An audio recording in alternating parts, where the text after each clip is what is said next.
I'm here in New York outside the Clinton Global Initiative, and on the heels of the release of a Devex survey about where development is headed, and as many leaders are gathered in New York to discuss the future sustainability goals, we took this opportunity to ask CEOs of global corporations and heads of major NGOs, many others, where they think global development will be in 10 years. We will start to see much more alliances that cut across civil society, private sector, government, and philanthropy. More working together, not people in silos as much. So there's a lot of new architecture that needs to be created in the next 10 years. There's a lot of new alliances that need to be created. And I think ultimately there needs to be more pressure on the international system to continue to fund development assistance and continue to recognize that development assistance is absolutely critical and not shift to a trade agenda. Trade is important, and there are a lot of links between trade and aid, but a lot of trade and aid isn't going to support the billions of people who are going to be left out of the equation.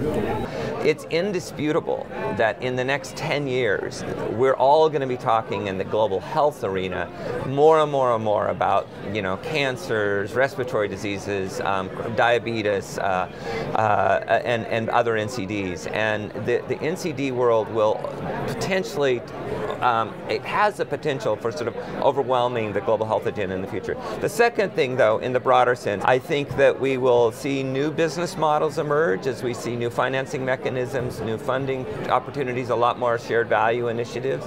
And I think that we have to continue to see innovation as a driving force of change. We will begin to see these giant collaboratives of corporate, government, policy, monitoring evaluation experts, because there are sort of these third-party expertise groups that are building, really coming together in a very strong framework where we are beginning to have a unified vision of what exceptional development looks like, and then really beginning to see many more conversations and taking more risk. We know that innovation comes through risk-taking. So if we're not willing to take risk and try things, then I think it's going to be very difficult for us as an industry to really achieve monumental scale. I think there'll be a couple things different 10 years from now. One is the leadership of countries themselves. So more and more the efforts are being led by the countries. So whether it's Nepal leading on maternal health, or it's Ethiopia with their community health workers, or it's the Philippines in terms of their own response to Typhoon Haiyan, it really is about the country leading and not external actors leading.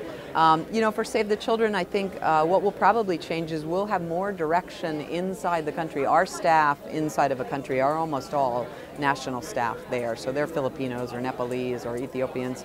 And so that won't change in terms of they will be there on the ground. But the direction of what they do will come less from the UK government or the US government, and it'll come more from the government of Ethiopia in working with them. We already do a lot of that work now, but it will really become a much, much more important part of what we do going forward, and the lead will be there, not from the outside. We think about the major big eight MDG goals and tick off which ones worked and didn't work. I think the one that failed us most by far is MDG 8, which we don't talk about much, and that was about partnerships.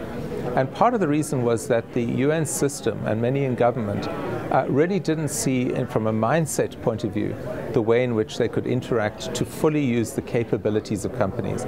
I would hope that 10 years from now, companies will no longer be talking about sustainability investing, because it'll be built into the way we actually do business.